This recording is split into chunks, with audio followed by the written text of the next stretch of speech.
Gravando. Boa noite a todos. Vamos dar início a mais um evento online do Departamento de Neurocirurgia do Hospital Municipal Miguel Couto. Hoje nós temos o prazer de ter aqui o Dr. Elmo. O Dr. Elmo, ele é intensivista, membro da Associação de Medicina Intensiva Brasileira. Nós nos conhecemos no Instituto Cérebro. O Dr. Elmo trabalha em diversos hospitais, ele é membro também do Board de Diretores Internacionais do Infocus, e hoje ele vai falar para a gente sobre as aplicações da ultrassonografia na neurocirurgia. Seja muito bem-vindo, Elmo. Janja, muito obrigado pelo convite. Rui também, assim, um prazer muito grande. Assim, durante 5 anos eu fiquei na rotina do CTI, do cérebro, e realmente assim, a gente teve a oportunidade de trocar muito assim, sobre essa... Eu sou intensivista, não sou neurocirurgião, mas eu trabalho com ultrassonografia desde 2010, desde o final da minha residência de terapia intensiva, e principalmente assim, na época eu estava no IEC, trocava muita ideia com o Daniel Cavalcante sobre a utilização do ultrassom. E realmente, assim, acho que vale a pena a gente começar do básico mesmo, para a gente entender desde do início da utilização do equipamento, e aí a gente vai ter mais probabilidade de se beneficiar desse aparelho. Deixa eu compartilhar aqui a tela. Elmo, enquanto você compartilha a sua tela, eu vou dar um mute all aqui para se entrar alguém e deixar de inadvertido o microfone. Aí você vai ter que ativar o seu microfone de novo, tá? Agora. Tá bom.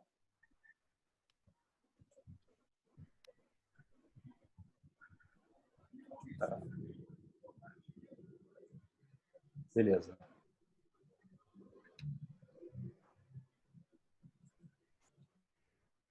Vocês conseguem ver minha tela? Está uma tela branca.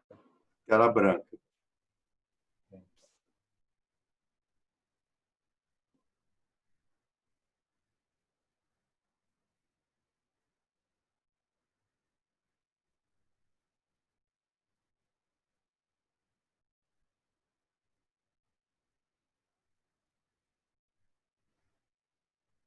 Vou voltar aqui porque não está aparecendo uma... Só botar dar o play aí em cima. Reproduzir.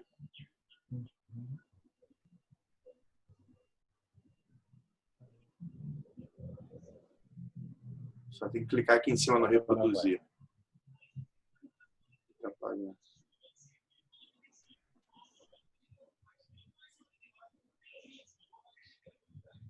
Agora vocês conseguem ver? Não, você tem que botar reproduzir aí, ó. Isso. Reproduzir aqui, ó. Você passou com a setinha em cima, lá em cima. Mais pro lado. Está compartilhando a tela. Só tem que compartilhar. Isso, você só tem que não, aqui do lado, ó, reproduzir. Aqui, ó. Bom, vocês estão vendo o Keynote, então. Isso. Beleza. Perfeito. Tá, agora eu não estou vendo meus slides.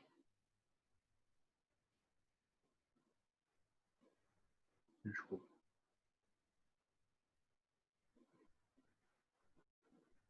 Agora vai. Pronto.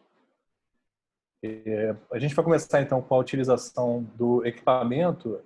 Vou fazer uma breve, muito breve mesmo, revisão histórica. Na verdade, assim, a ultrassonografia ela foi descrita como aplicações na verdade, o ultrassom, né, foi descrito como uma aplicação da imagem em 1942 por Carl Teldusik.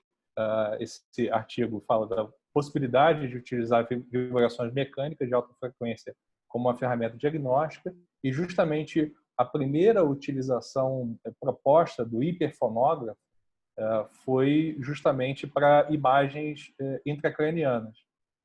Essas imagens, vocês estão vendo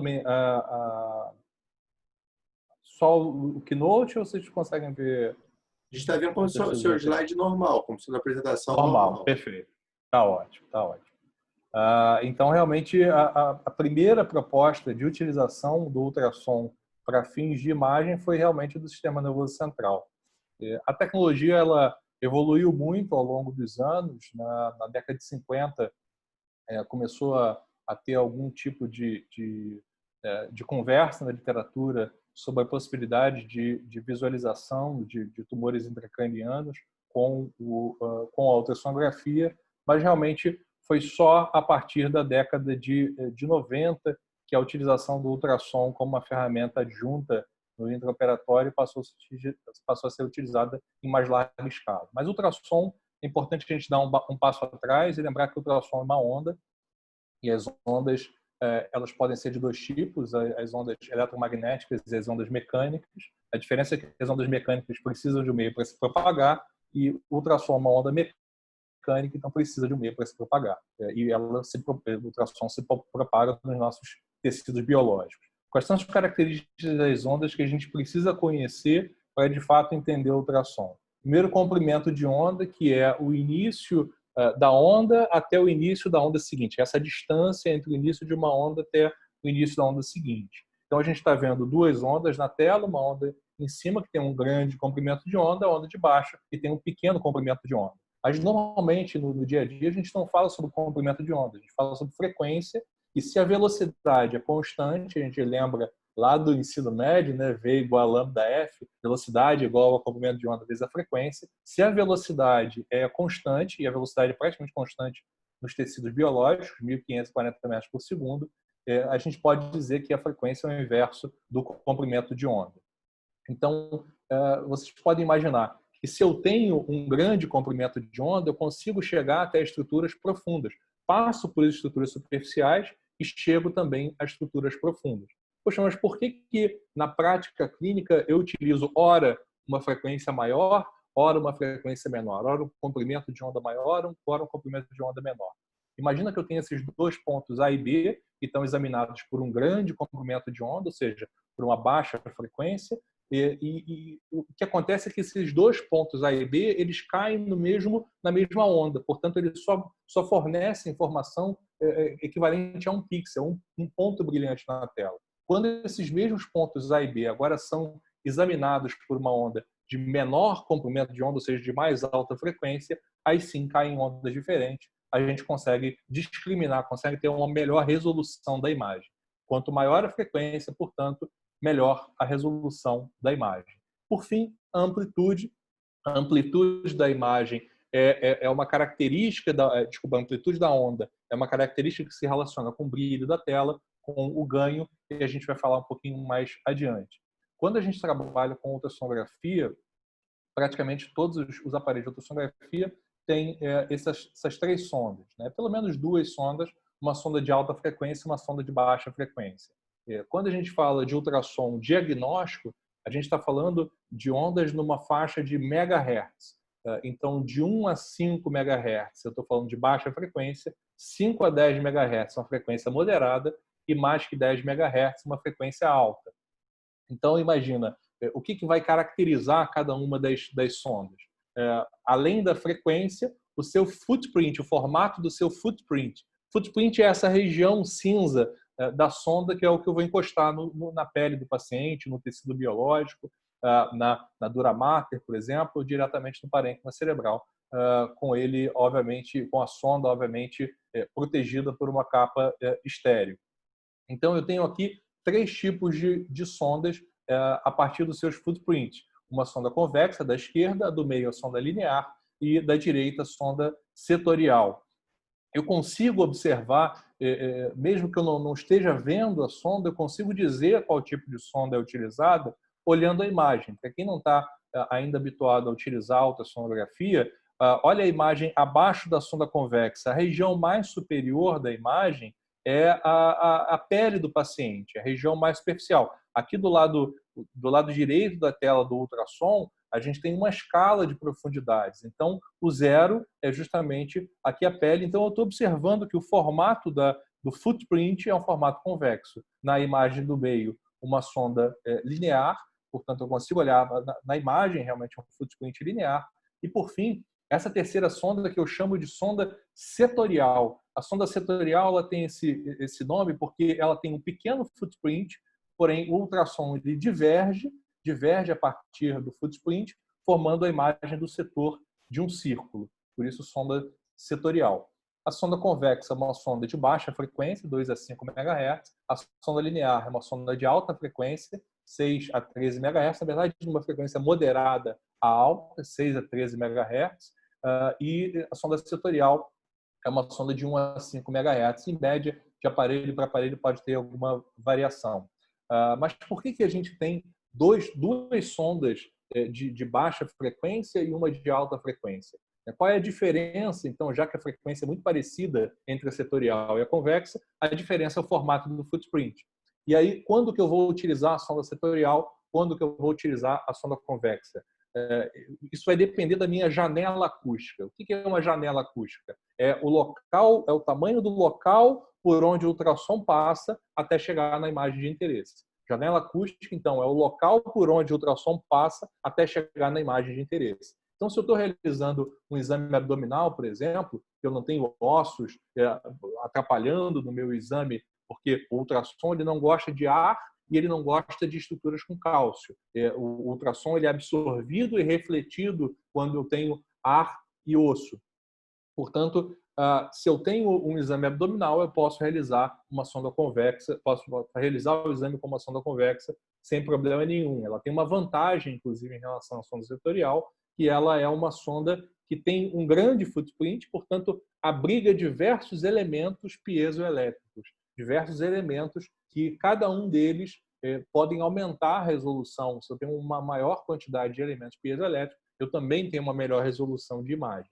Agora, por que existe a sonda setorial, então? Porque tem situações em que eu tenho comprimento de onda curtinho. Qual é o comprimento de onda? Um comprimento de onda curtinha. Por exemplo, um espaço intervertebral, quando eu vou examinar o coração, eu vou utilizar a sonda setorial. Por exemplo, o osso temporal, por exemplo, a janela temporal para a realização do exame transcraniano. Também uma janela pequena, é uma janela estreita, por isso eu utilizo a sonda setorial. Quais são os modos ecográficos que a maior parte dos aparelhos tem? O modo bidimensional, também chamado de modo B, B de brilho, bright, o modo M, o modo de movimento, e o modo Doppler, que é um módulo que nos traz informações sobre o fluxo. Eu tenho dois tipos de Doppler. O Doppler espectral é aquele que nos traz a imagem, uma onda, como a imagem do fluxo, e o Color Doppler, que é um Doppler que se sobrepõe à imagem bidimensional, que é a imagem anatômica, como a gente observa. Como é que se forma a imagem do ultrassom? A gente tem diversos elementos piezoelétricos alinhados. Opa! A gente tem vou até aqui. Olha.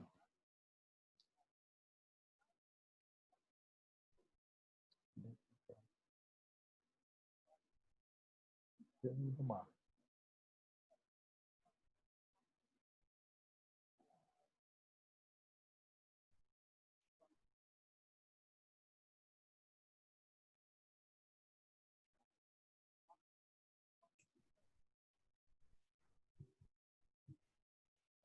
Tudo bem, Elma? Eu parei de te ouvir. Desculpa, você...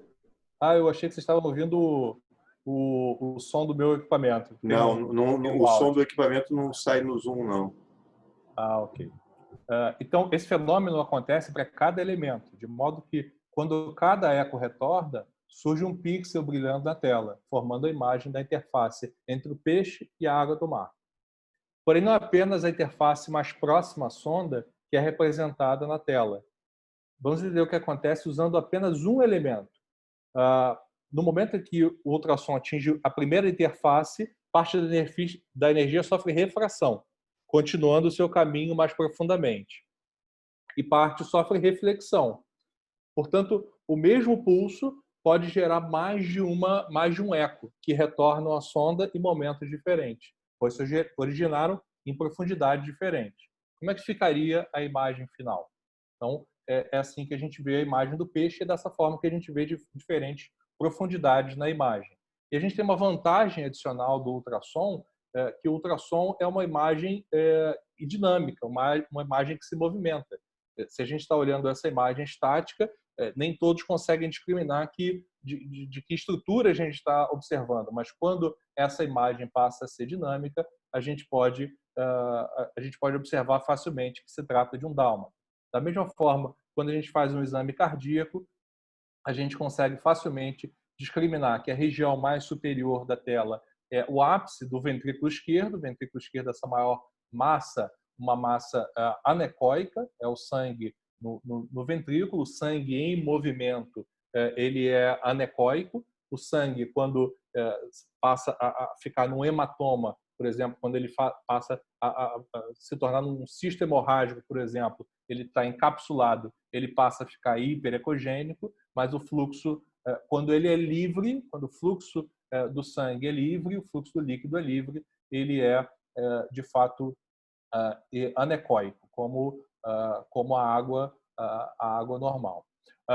O modo bidimensional, portanto, ele vai trazer duas dimensões para a gente, uma dimensão de profundidade e uma dimensão lateral. Portanto, para a gente ter uma imagem tridimensional, não necessariamente na tela, para a gente ter uma imagem tridimensional na nossa mente, a gente precisa realizar um movimento da sonda. O primeiro movimento da sonda que a gente pode realizar é o movimento de varredura. Varredura é quando a gente modifica a janela acústica, a gente desliza a sonda naquele tecido que a gente está visualizando, de modo a conseguir examinar outras estruturas. Esse é o primeiro movimento, o movimento de varredura. O segundo movimento, portanto, é o movimento de rotação. A partir do movimento de rotação, eu posso ter, portanto, estruturas tridimensionais, imagens tridimensionais. Nesse caso, eu estou examinando um vaso do braço da paciente. Em um corte, eu estou no corte longitudinal à esquerda, estou no corte longitudinal ao vaso, nesse caso é a veia basílica, e girando 90 graus, movimento de rotação, eu tenho um corte transversal. Lembrar que sempre o corte transversal ou longitudinal é em relação à estrutura anatômica. Se a gente estiver examinando, por exemplo, o abdômen do paciente e eu apontar o marcador da sonda, é importante saber que a sonda tem um marcador que equivale ao marcador da tela.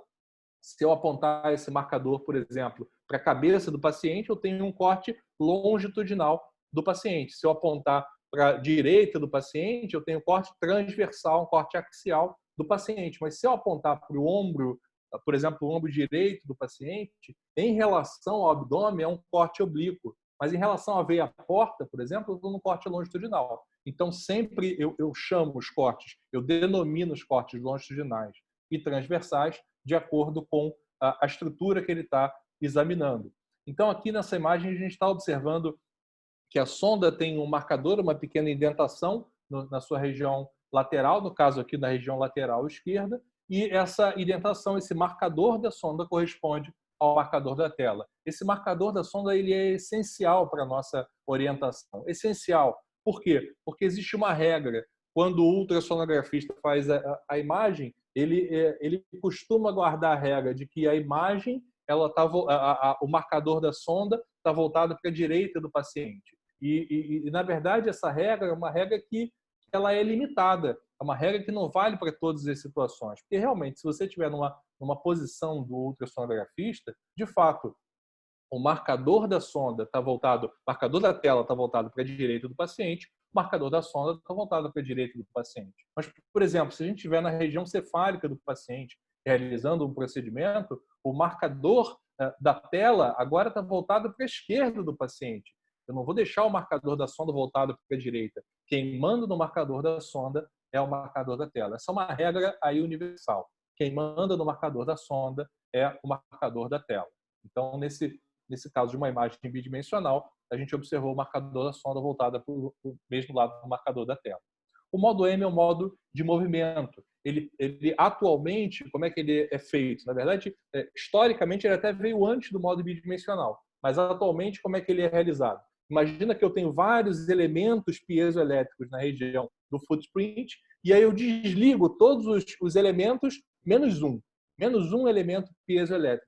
E ele vai me mostrar realmente como que está esse mesmo corte, esse único corte ao longo do tempo. Então, a região mais superior, mais superficial do modo M continua a ser a pele do paciente, e nesse corte, que é um corte do coração, a região mais inferior é o ventrículo esquerdo, essa região onde vocês conseguem ver esse M é o movimento do folheto anterior da válvula mitral. Então, esse é o modo M, que a gente utiliza muito na ultrassonografia clínica, mas, sem dúvida, o modo bidimensional tem sua utilização muito mais propagada. O Doppler espectral, como eu disse a vocês, é o que nos mostra o fluxo, é aquele que mostra uma representação de fluxo versus tempo. Na verdade, não exatamente fluxo, mas sim velocidade do fluxo, centímetros por segundo, na maioria dos aparelhos.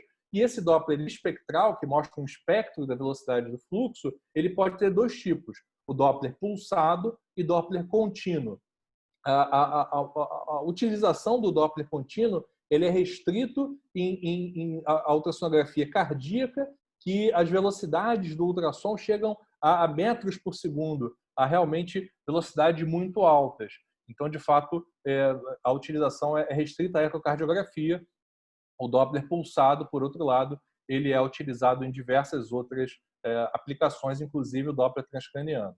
O Doppler colorido, como eu disse, ele é uma imagem de fluxo que se sobrepõe à imagem bidimensional. Quando essa imagem, esse fluxo, ele se direciona na direção da sonda, ele é um fluxo vermelho. Quando ele se afasta da sonda, é um fluxo azul. Por isso que eu tenho uma escala positiva, vermelha, negativa, azul. O Doppler colorido nos mostra, portanto, também o sentido do fluxo. Existe um tipo específico de Doppler, chamado Doppler de amplitude, ou Power Doppler, que ele na verdade, não nos mostra o sentido, mas sim uma quantificação do fluxo. Ele é proporcional à amplitude da imagem, a intensidade da imagem é proporcional à quantidade de fluxo, aí fluxo de fato mesmo que a gente consegue visualizar. Então, se eu não quero saber o sentido, eu quero saber apenas se tem fluxo ou não, eu posso utilizar o Doppler de amplitude. Ele é mais sensível que o Color Doppler para determinar se existe fluxo ou não naquele vaso. Quando a gente pega um aparelho de ultrassonografia, tem vários botões, aí sem dúvida, o botão mais importante, o botão de ligar, o primeiro a gente identificar no equipamento. É importante a gente encontrar os seletores de modos, modo B ou modo 2D, modo bidimensional, Doppler colorido, Doppler espectral, que pode ser pulsado ou contínuo, a gente vai utilizar o Doppler pulsado, e o modo M. Esse é o botão de freeze, botão de congelar, que está abaixo desse touchpad que tem no console do aparelho. Eu tenho os botões de profundidade e os botões de ganho. Basicamente, esses são os botões que a gente vai precisar na operacionalização de um equipamento. O que é o ganho? O ganho é a tradução que a gente falou da amplitude em uma escala de cinzas. Então, imagina, se eu tenho, vamos dizer, 10, uma escala fictícia, 10 de amplitude corresponde a um cinza claro. Eu posso mexer no ganho e esse 10 de amplitude passar a um cinza escuro. Eu estou diminuindo o ganho. Ou esse 10 de amplitude corresponde a um cinza claro. Eu estou aumentando o ganho. É só o gerar de um aparelho que faz as imagens aumentarem e diminuírem o seu ganho de amplitude, o seu ganho de brilho na tela. O que a gente vê na prática na tela é o brilho na tela. E qual é o brilho correto? Não existe um brilho correto. O brilho correto é aquele que traz o máximo possível de contraste entre as estruturas que a gente está visualizando. E eu não visualizo o ganho, eu não consigo modificar o ganho só de uma forma geral, total na imagem, mas eu consigo melhorar o ganho, consigo modificar o ganho em alturas diferentes. É o que a gente chama de time gain compensation. Como tempo é no ultrassom basicamente profundidade, a gente chama de compensação de ganho e tempo quando a gente utiliza essa modificação do ganho em alturas diferentes. Nesse console da esquerda, a gente está vendo um controle mais fino, a gente tem um controle mais fino do TGC, do Time Gain Compensation. No console da direita, a gente tem um controle um pouco mais grosseiro, que eu consigo só mudar o ganho em duas alturas possíveis. Essa seta que vocês estão visualizando é o ganho total, e as duas setas superiores, desculpa, os dois botões superiores são o TGC. O TGC ele nada mais é do que mudar o ganho em uma altura específica. Vocês estão vendo que com esse dispositivo eu só consigo mexer no ganho em duas alturas diferentes, mexer no ganho só no botão superior, portanto, só a região superior da imagem ficou mais escura, perdeu o ganho. Profundidade é o outro ajuste que a gente vai fazer da imagem, naqueles dois botõezinhos de profundidade, lembrando que à direita da tela tem uma escala de profundidade, portanto, eu estou utilizando uma sonda linear nesse exame, eu estou fazendo o exame do dedo de um paciente pediátrico que sofreu um pequeno trauma escolar, né, teve um lápis cravado no dedo, né, pelo seu gentil coleguinha, e com 3,7 centímetros de profundidade, a gente não consegue saber o que aconteceu. A gente consegue observar que existe ali um pequeno aumento de volume ali na região digital do paciente. Quando a gente reduz a profundidade para 1,9 centímetros, a gente observa que tem um foreign body, tem um corpo estranho, um FB ali, que é a borracha do lápis, né, que acabou sendo alojada no dedinho da criança. A criança passa bem, e o ajuste da profundidade, sem dúvida, foi essencial para a gente detectar esse corpo estranho. Portanto, a gente tem 4 passos para o sucesso para a gente utilizar o aparelho de ultrassom. A gente tem a mão, a técnica que a gente vai utilizar, normalmente é o que mais nos dificulta no início da carreira ultrassonográfica. Acredito que na carreira cirúrgica também sem dúvida o maior desafio a ser ganhado ao longo dos anos. O gel, ganho e profundidade. Esses são muito fáceis da gente obter, esses são muito fáceis da gente, sem dúvida, ajustar. Então, os 4 passos para o sucesso são mão, gel, ganho e profundidade. Mão, gel, ganho e profundidade. Em relação à ultrassonografia na monitorização transoperatória, na avaliação transoperatória neurocirúrgica do paciente, como eu disse a vocês, na década de 50 começou-se a discutir se os tumores intracerebrais poderiam ser visualizados com ultrassom, se poderiam ser diferenciados pela ultrassonografia. Houve algumas tentativas no início da década de 80, algumas publicações que a gente encontra, basicamente com uma qualidade de imagem bastante questionável do ponto de vista de acurácia, segurança até para o paciente, mas foi justamente a partir da década de 90, mais precisamente em 1990, que houve a primeira publicação do uso intraoperatório do ultrassom com imagens clinicamente úteis, de fato, principalmente no campo dos tumores, sem dúvida, o campo da neuro-oncologia, da neurocirurgia oncológica. Ela foi onde mais a ultrassonografia se desenvolveu ao longo dos anos. As 3 primeiras casuísticas que foram publicadas foram em 1990, por esse grupo alemão da Universidade de Freiburg. Vocês conseguem observar a comparação entre a imagem tomográfica e a imagem ultrassonográfica, como a gente tem uma imagem, essa imagem E de edema, na verdade corresponde a uma imagem cística, uma imagem líquido, realmente é muito fácil de ser visualizado com ultrassom. A melhor imagem que o ultrassom pode nos fornecer é a imagem cística. Já as imagens sólidas, nós podemos ter um pouco de dificuldade na sua visualização, e especialmente nesse momento, em 1990, a tecnologia ainda não tinha evoluído tanto. Essa é a comparação entre a imagem de um glioma de alto grau com a sua imagem ultrassonográfica. Os autores colocaram a imagem rodada 90 graus para tentar melhorar um pouco a questão didática, né? Mas na verdade o footprint está do lado esquerdo dessa tela do ultrassom. Então, o que a gente observa como T, obviamente, é o tumor, e nós conseguimos observar o número 3 marca a linha média do paciente, que está claramente desviada. O 2, o corno anterior do ventrículo lateral, do ventrículo lateral direito do paciente. A imagem está espelhada, né?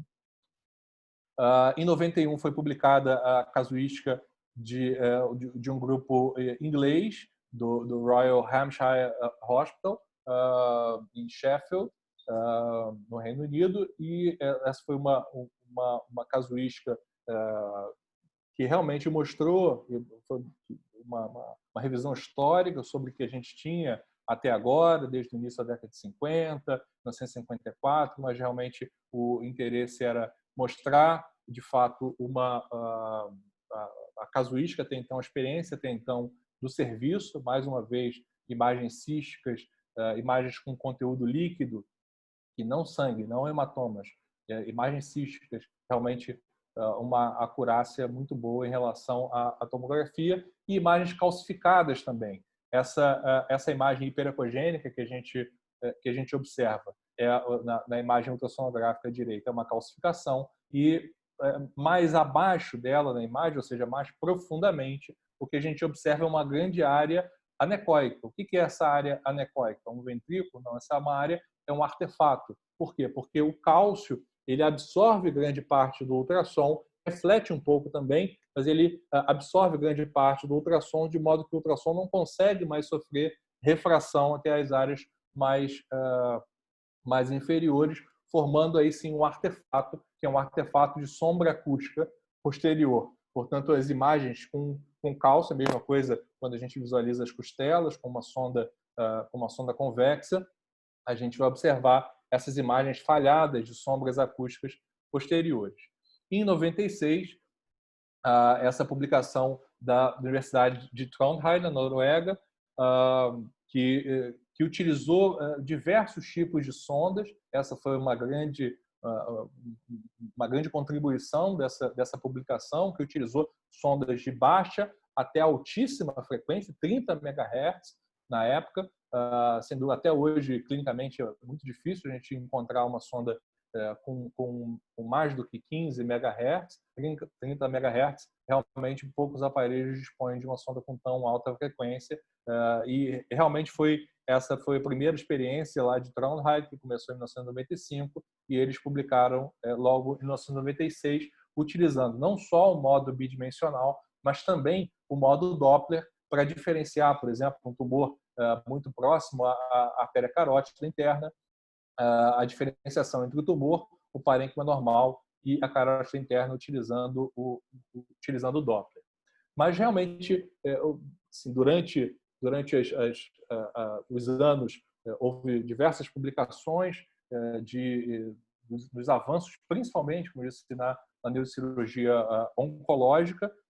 Eu trouxe para vocês três revisões recentes de 2018, 2019 e 2020, que eu vou enviar completa essas revisões para vocês. Aliás, todas as publicações que vocês quiserem que eu citar, eu posso enviar para vocês, que falam realmente da evolução do ultrassom intraoperatório ao longo do tempo. O que a gente sabe, resumidamente, é que a grande utilidade do ultrassom intraoperatório é antes da incisão na dura mater, realmente após a evacuação da lesão, a confiabilidade da detecção do tumor residual, ele sem dúvida tem uma perda de sensibilidade importante. Então a sensibilidade média cai nos gliomas de uma maneira geral para 72%.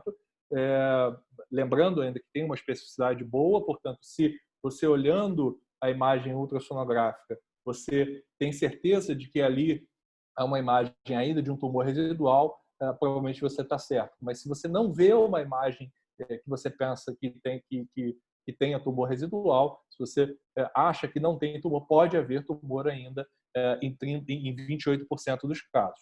Lembrando que a sensibilidade ela é mais alta em gliomas de baixo grau que gliomas de alto grau. A grande vantagem, sem dúvida, do ultrassom, a grande estrela da ultrassonografia transoperatória são os gliomas de baixo grau. A sensibilidade também cai após radioterapia e após a primeira neurocirurgia, quando o paciente já é reoperado, a sensibilidade do exame para detectar os tumores residuais, os resíduos tumorais após a ressecção, ela cai.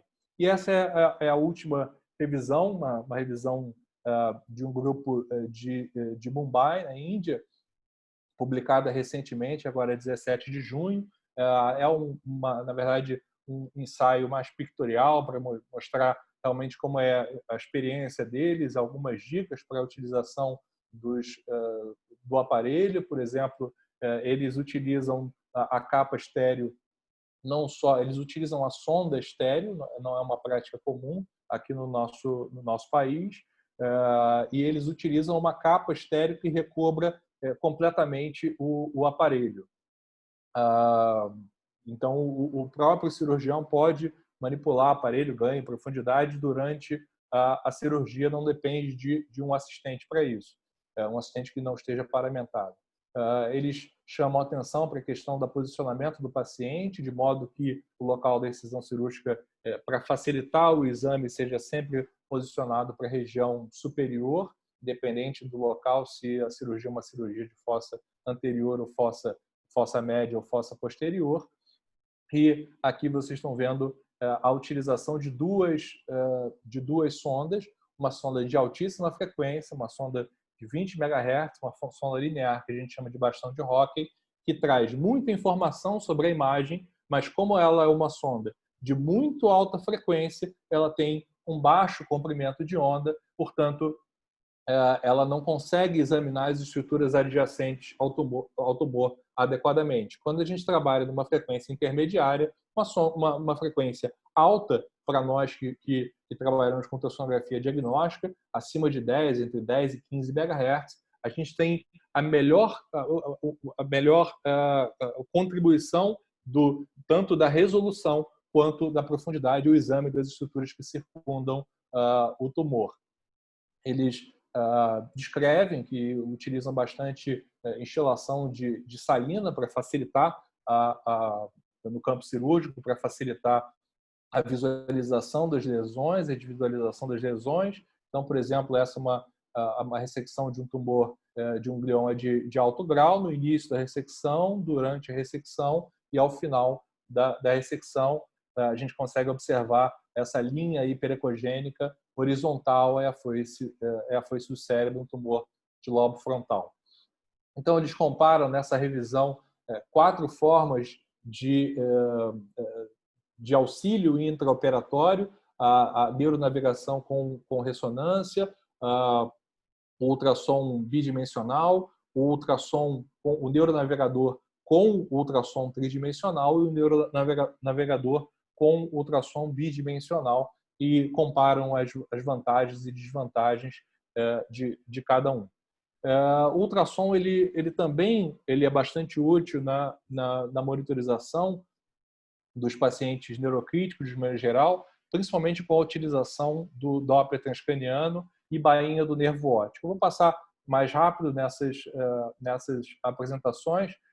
É importante a gente utilizar a ultrassonografia basicamente na monitorização hemodinâmica do paciente. Quando eu falo de monitorização hemodinâmica, no caso do paciente neurocrítico, estou falando da avaliação da pressão intracraniana e da pressão de perfusão cerebral. A monitorização ela pode ser clínica, hemodinâmica, bioelétrica e bioquímica, e o ultrassom ele vai atuar basicamente na avaliação hemodinâmica. Ele utiliza o efeito Doppler, que consegue mostrar para a gente a aproximação ou afastamento daquele determinado corpo de acordo com o seu ponto de vista. As frequências são diferentes de acordo com o movimento e a posição do examinador, e a gente tem, como vocês podem ver, uma imagem de Doppler pulsado num aparelho que a gente chama de aparelho cego. A gente só tem a imagem do Doppler pulsado nesse tipo de aparelho de Doppler transcraniano, mas existem outras possibilidades. Por exemplo, a utilização do ultrassom bidimensional junto com o ultrassom pulsado, o Doppler pulsado, é o que a gente chama de duplex scan. Então, a gente com o ultrassom vai ter a velocidade do pico sistólico, a velocidade ao final da diástole e a velocidade média, que sem dúvida é a mais importante para a gente. O Doppler transcraniano foi descrito em 1972 pelo professor Rune Aslid, de Berna, na Suíça. Essa é uma foto da utilização do Doppler cego num paciente na Universidade de Johns Hopkins. Mas a gente pode utilizar, como eu disse, um aparelho tradicional, um aparelho que não é específico de Doppler transcraniano, com a sonda setorial, esse é o marcador da sonda que vocês estão observando, para realizar o exame de Doppler transcraniano. A gente tem um preset específico de Doppler transcraniano, a gente utiliza o intensivista, o neurocirurgião, aquele que não é especialista, aquele que não se dedica 3 anos de formação em Doppler transcraniano, ele só tem um acesso com acurácia à janela transtemporal. A janela orbitária, a janela transforaminal, transforame magno, ela realmente começa a apresentar mais dificuldades em termos de acurácia para a gente, que é não especialista na metodologia. Com essa sonda setorial, sem dúvida, a imagem transtemporal é muito mais confiável.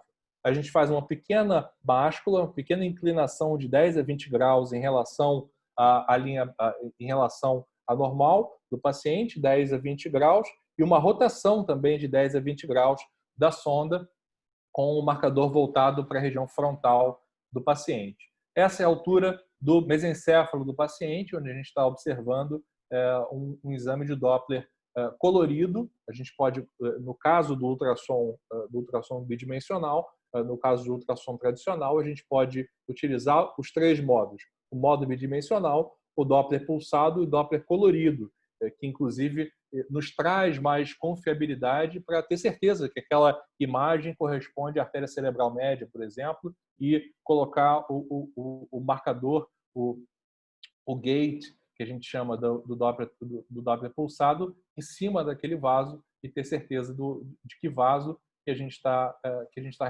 realizando a velocidade. E aí tem a velocidade sistólica, diastólica e a média. A partir dessas velocidades que a gente tem 3 possibilidades. Uma velocidade normal, uma velocidade aumentada acima de 100 centímetros por segundo, ela está aumentada, ou reduzida. Lembrando que se a velocidade está aumentada, eu posso ter um quadro de hiperemia ou um quadro de estenose. Por isso, eu preciso comparar esse vaso intracraniano com o vaso extracraniano. Na maioria das vezes, quando a gente está trabalhando com a artéria cerebral média, a gente vai comparar com a carótida interna, na sua porção extracraniana, para diferenciar se esse paciente tem hiperemia, velocidade do fluxo aumentado nos 2, ou estenose, velocidade aumentada na cerebral média e velocidade normal na carótida interna. Existe um outro índice que os especialistas em Doppler transcraniano utilizam, que é o índice de Suchiel, aquele que relaciona a cerebral média com a carótida, é o índice de Lindegard. Quando ele está acima de 6, ele é altamente preditivo de vasoespasmo e de isquemia cerebral, e o índice Suchiel é a comparação da artéria basilar com a artéria vertebral. Esse realmente depende de um especialista em ultrassonografia transcraniana, de Doppler transcraniano, Doppler cego, para a realização do Suchiel. E aí sim, eles, quando maior do que 6, indicam estenose. E no caso de uma velocidade reduzida, aí sim a gente pode estar diante de uma redução do débito cardíaco ou hipertensão intracraniana. A Sociedade de Neurointensivismo americana, a Neurocritical Care Society, e a Sociedade Europeia de Terapia Intensiva recomendam fortemente que a monitorização seja realizada em pacientes com hemorragia subaracnoide na predição de vasoespasmo angiográfico, e é uma recomendação fraca, ela sugere que seja utilizado para a predição de isquemia cerebral tardia na hemorragia subaracnoide. E para rastreio, para finalizar, para rastreio no paciente na emergência, rastreio tanto de hipertensão intracraniana quanto de patologias intracranianas, a gente pode utilizar a ultrassonografia bidimensional. A ultrassonografia do nervo óptico, ela é muito utilizada com relação a isso. Até hoje não houve uma conferência de consenso nem da Unifocus, que é a sociedade a qual eu pertenço, nem de nenhuma outra sociedade definindo quais são os parâmetros para medição. O que a gente tem são as formas diferentes que os autores realizam esses exames na literatura. Essa técnica foi descrita em cadáveres de 1993, comparando com a medição direta através da derivação ventricular externa. Foram estudos realizados na Alemanha, 93, 96 em cadáveres, mostrando essa imagem hipoecóica posterior ao globo ocular. Só que, na verdade, uma grande dúvida que a gente tem é se a imagem hipoecóica é, de fato, a imagem do nervo óptico, os nervos são hipoecóicos, ou se é uma sombra da entrada do nervo óptico no globo ocular. Ainda não existe um consenso na literatura sobre o que é, de fato, representa essa imagem anecoica. A gente, de fato, na literatura, especialmente os franceses utilizam bastante a bainha de nervo óptico no pré-hospitalar e no departamento de emergência, e ela, de fato, num paciente que tenha 50% de probabilidade de hipertensão intracraniana, ela consegue elevar, se positivo, maior do que 5,8 milímetros para quase 90% de probabilidade, ela consegue praticamente excluir. É claro que ela não vai definir determinada conduta neurocirúrgica sem o exame de imagem, mas ela pode, por exemplo, definir a remoção do paciente de um centro menos especializado por um centro mais especializado. O grande problema da bainha do nervo óptico é que ela, de fato, varia ao longo do tempo e ela tem um problema grave. A partir do momento em que ela se alterou, mesmo que a pressão intracraniana retorne ao normal, ela perde a sua acurácia em relação à pressão intracraniana. Então, quando a gente não teve nenhum episódio de hipertensão intracraniana, a bainha do nervo óptico tem 98% de acurácia. Mas quando a gente já teve um período de hipertensão intracraniana, a gente perde especificidade e realmente é o parâmetro mais importante para a gente definir a conduta. Então, existem várias formas de medir, sempre com uma sonda linear. Essa é a imagem hipoecóica abaixo da sonda, abaixo do globo ocular. É um método realmente reprodutível, não invasivo, disponível em diversos centros, portátil, com várias vantagens. Normalmente, a gente não faz esse exame, essa imagem é uma imagem da literatura. Normalmente, a gente coloca um curativo Tegaderm na região ocular do paciente. Aí sim, aplica o gel e a sonda. Alguns artigos questionaram a necessidade de uma medida sagital, mas realmente apenas a medida axial ela parece ser suficiente. E a gente faz essa medida a 3 milímetros de profundidade da entrada do nervo óptico no globo ocular. Não existe uma mudança da bainha do nervo óptico de acordo com a inclinação da cabeceira do paciente, realmente não é um parâmetro que seja importante, mas a gente tem que lembrar que outras situações, além de hipertensão intracraniana, podem causar alterações na bainha do nervo óptico, neurite óptica, cistoaracnoide do nervo óptico, massas orbitais anteriores, massas do seio cavernoso e meningioma da bainha do nervo óptico. Como eu disse, existem formas diferentes de fazer o exame.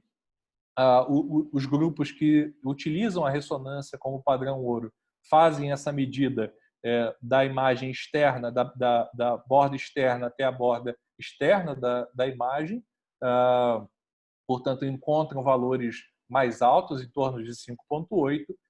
E os grupos americanos, especialmente o grupo da Universidade de Michigan, do professor Venkatakrishna Rajaji, eles consideram essa medida uma medida incorreta. O que a gente está observando na imagem é uma medida incorreta. Na verdade, ele considera a medida de borda interna até borda interna, e aí, obviamente, ele vai ter um ponto de corte diferente.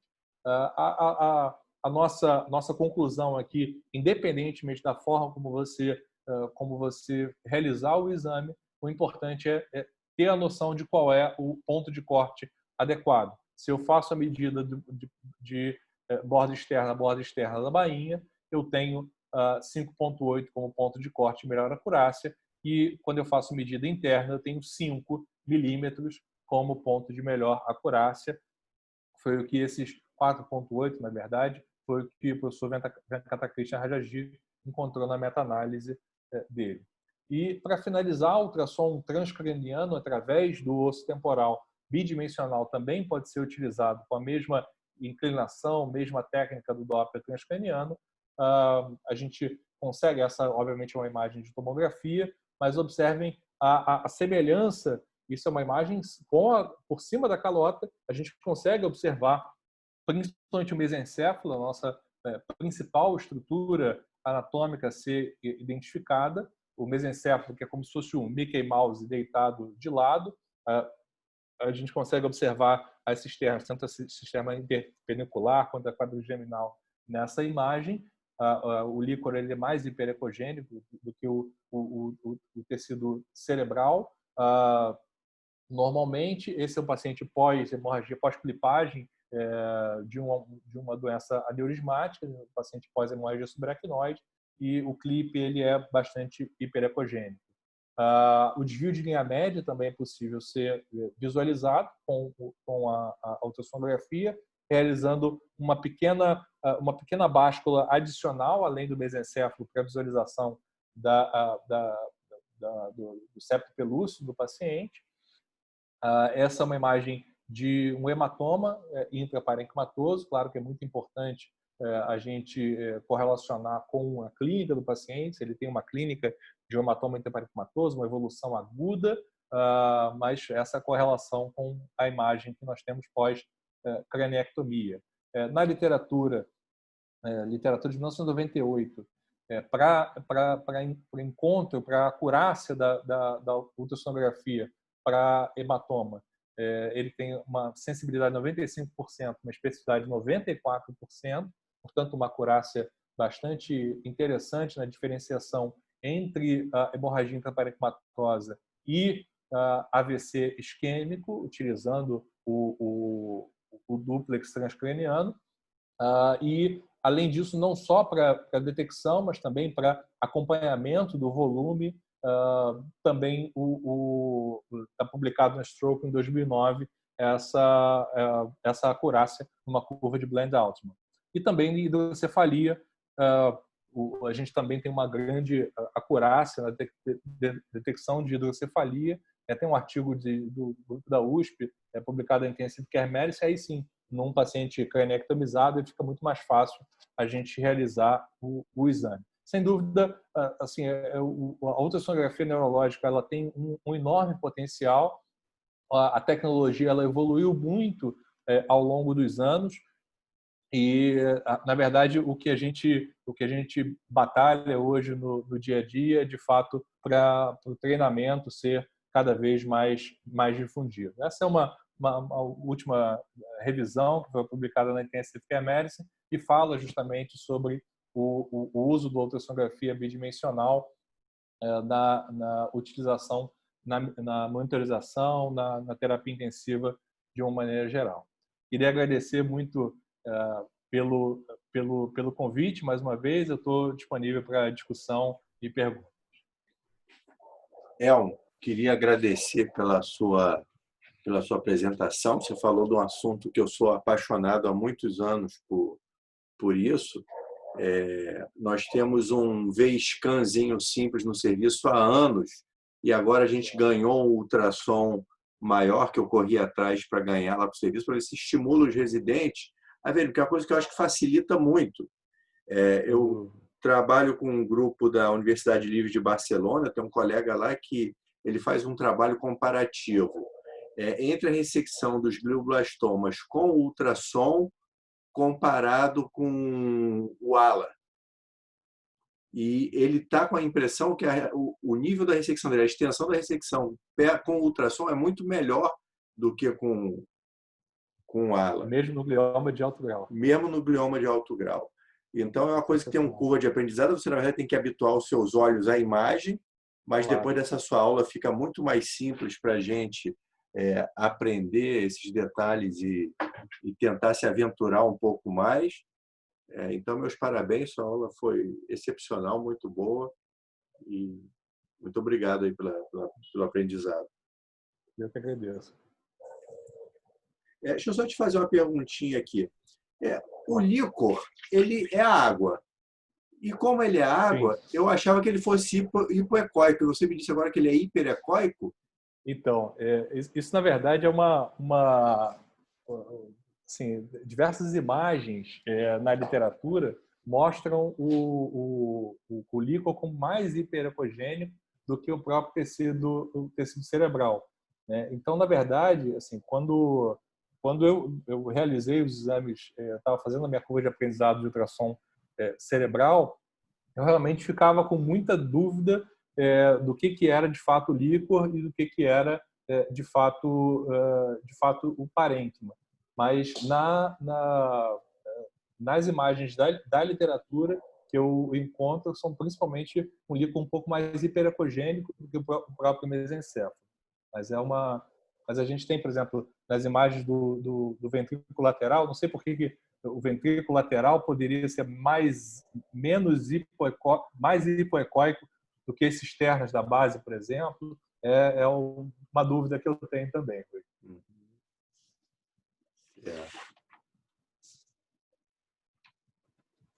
Elmo, muito obrigada pela sua apresentação, foi excelente. A gente tem muita dúvida sobre o ultrassom mesmo na neurocirurgia. Sandro aí do lado. Assistindo aqui a sua aula. Eu queria conversar com você sobre a questão do ultrassom para os tumores cerebrais, na verdade, que a gente usa, né, para avaliar principalmente os tumores malignos, os gliomas de alto grau, os glioblastomas, para a gente ver no intraoperatório esse grau de ressecção. E eu sempre fico na dúvida ali em relação à frequência, à amplitude que a gente deve colocar no aparelho. Eu vi que o melhor realmente é a gente colocar o transdutor setorial, né, para a gente conseguir ver melhor a imagem do tumor, mas em relação à frequência, como é que são esses ajustes ali do parâmetro? Porque a gente vai meio que no olhômetro da frequência, da amplitude. Claro. Então, na verdade, o que a gente a gente consegue modificar a frequência. A sonda setorial, ela é mais utilizada quando a gente faz o exame transcalota, quando a gente faz o exame transoperatório, a gente pode utilizar a sonda setorial, mas também pode utilizar a sonda linear. Isso vai depender muito da profundidade do tumor, né? Uma sonda linear, ela pode chegar a uma profundidade de até 6 a 8 centímetros, dependendo dependendo da sonda que você estiver trabalhando, né? Então, o aparelho que tem no IEC, que é um M-Turbo, ele chega até, se não me engano, 6 centímetros de profundidade com a sonda linear. Então, a sonda linear tem uma grande vantagem, que é uma melhor qualidade da imagem. E no próprio console do aparelho, o primeiro botão acima do botão de ligar e desligar é o ajuste da frequência. Existem dois tipos de sondas: sondas multifrequenciais, né, que você consegue ajustar de fato a frequência. O ideal é a gente utilizar o máximo de frequência possível para ter mais benefício, mais resolução de imagem. Mas existem sondas também de banda larga, que são aparelhos mais modernos, esses aparelhos grandes, de várias marcas que existem, né, mas esses aparelhos maiores têm as sondas de banda larga que ajustam automaticamente a frequência.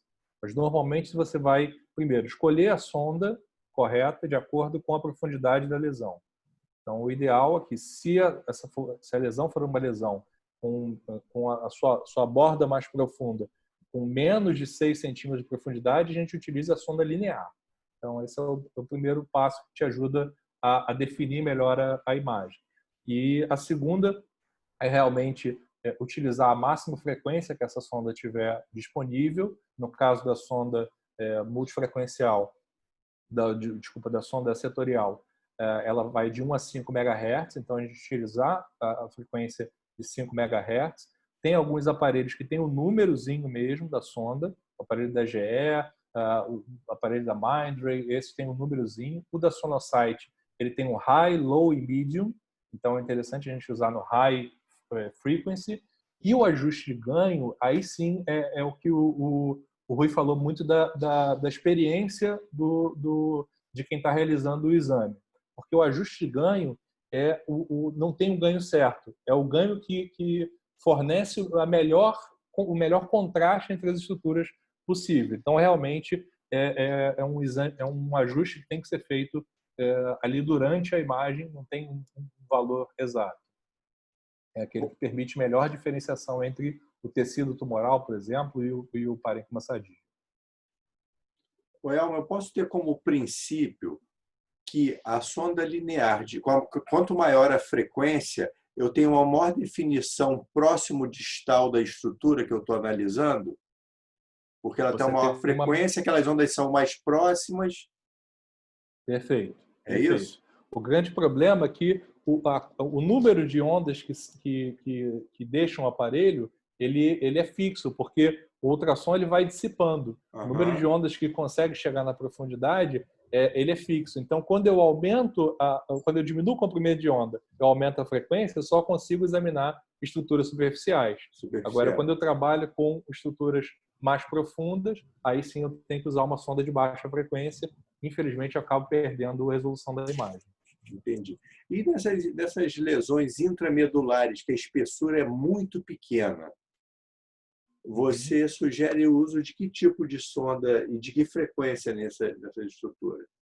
Então, a sonda vai depender, sem dúvida, da janela acústica. O ideal é que, se você consiga utilizar, aí tem uma questão técnica, né, que vai me fugir em relação à janela acústica que você vai ter disponível. Mas o ideal é que você tenha a sonda de maior frequência possível. Você tem mais de uma sonda. Então, por exemplo, essa sonda de bastão de Hockley é uma sonda linear que permite uma frequência muito alta. Você vai comprar uma sonda nova, por exemplo, para uma estrutura medular, que a gente tem uma profundidade muito baixa, aí sim a gente pode trabalhar com o máximo de frequência possível, 15, 18 MHz, e a gente consegue ganhar muito em quantidade, porque a nossa profundidade necessária é muito mais baixa. E se a sua janelinha, no caso da medular, é pequena, você vai fazer uma laminectomia limitada, uma setorial seria melhor ou uma linear? Então, aí eu não sei te dizer. Não sei te dizer porque, assim, aí já é uma questão que foge à minha experiência mesmo. Assim, porque você tem que trabalhar nesse trade-off entre tamanho da janela porque existem sondas lineares de vários tamanhos de footprint também. Existem sondas lineares com menor footprint. Então, nessa ideia, você vai sempre trabalhar com tamanho de janela. O que relaciona, a questão que influencia no tamanho da janela é o tamanho do footprint. O que influencia na resolução é a frequência. E deixa eu te perguntar uma outra coisa. Vamos dizer que eu tenho uma sonda linear dessa espessura aqui. E eu vou trabalhar numa janela óssea menor, numa craniotomia menor. Essa parte que está livre de osso, ela vai passar normalmente igual passaria na extensão dela toda? Normal. Só que ela vai ter uma sombra acústica posterior. Uma sombra acústica, entendi. Nessas duas áreas que eu tenho o osso. Mas ela consegue visualizar normalmente. Tanto que, por exemplo, para a localização do melhor local para a raquicentese, a gente utiliza a sonda linear. E a gente não vai conseguir visualizar toda a medula, mas a gente consegue visualizar os processos espinhosos e que vão ter sombras acústicas posteriores a eles e observar o espaço entre os processos espinhosos, exatamente, o espaço ligamentar. Tudo que é osso eu vou ver como sombra acústica, certo? Exato. Eu só vejo o periósteo, que é só uma linha, e abaixo dele, mais profundamente, de fato sombra acústica. Lesões lesões com mais de 6 centímetros de profundidade, então é melhor a sonda linear, né? A sonda com mais de 6 centímetros, ou seja, com mais do máximo de profundidade, é melhor usar a setorial. A setorial é de baixa frequência. E aquela baixa frequência grande. A convexa, ela tem uma imagem melhor do que a setorial, mas isso vai depender. Qual é a diferença entre a setorial e a convexa? É justamente a janela acústica. Então, se eu tenho uma cranectomia ampla, eu posso utilizar a sonda convexa sem problema nenhum. Então, a grande vantagem é que ela tem uma maior quantidade de elementos piezoelétricos em relação à sonda setorial. Então, ela tem, sem dúvida, uma melhor resolução. A gente chama de resolução lateral, que é a resolução criada pelo número de elementos piezoelétricos. Se eu tenho um paciente que tem uma hidrocefalia depois de uma descompressiva e eu quero avaliar esse paciente no ambulatório, digamos, com ultrassom, eu coloco uma sonda setorial ali na pele e vou conseguir ver a hidrocefalia ou não daquele paciente. Exato. E aí o melhor parâmetro, Mariana, não tem um ponto de corte. O parâmetro tem que ser evolutivo. Você precisa ter esse dado anterior do quanto é a distância do corno anterior do ventrículo lateral à linha média antes, para saber que de fato ele aumentou. É difícil a gente ver de fato o ventrículo lateral, definir que o ventrículo lateral está de fato alargado. O parâmetro com melhor acurácia literatura é a distância da ponta do corno anterior do ventrículo lateral até a linha média. Então, realmente, eu não tenho um ponto de corte para te dar, tem que ser realmente um exame seriado.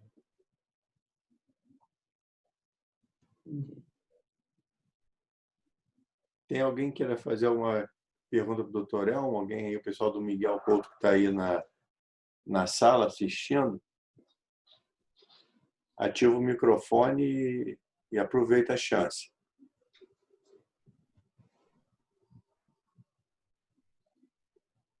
De qualquer forma, eu vi que a aula está sendo gravada, vai ser disponibilizado. Vocês podem deixar meu e-mail, eu vou colocar aqui no chat. Podem deixar na descrição do vídeo. E se alguém quiser tirar uma dúvida posteriormente, quando estiver assistindo no YouTube, com o maior prazer, é só me escrever por e-mail e que eu tiver no meu limite, eu posso fazer.